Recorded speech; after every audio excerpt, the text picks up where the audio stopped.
اللهم في ليلة الجمعة المباركة اجعل لنا من رحمتك نصيبا، ومن لطفك سترا، ومن عفوك مغفرة.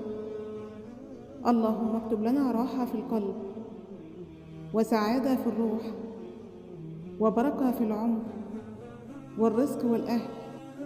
اللهم صل وسلم على نبينا محمد عدد ما ذكره الذاكرون وغفل عن ذكره الغافلون. اللهم اشف مرضانا، وارحم موتانا، وافتح لنا يا الله أبواب الفرج من حيث لا نحتسب. اللهم اجعل هذه الليلة بداية خير ونهاية هم وبشرى لكل دعاء في قلوبنا. اللهم آمين يا رب العالمين. اللهم صل وسلم وبارك على نبينا محمد وعلى آله وصحبه أجمعين.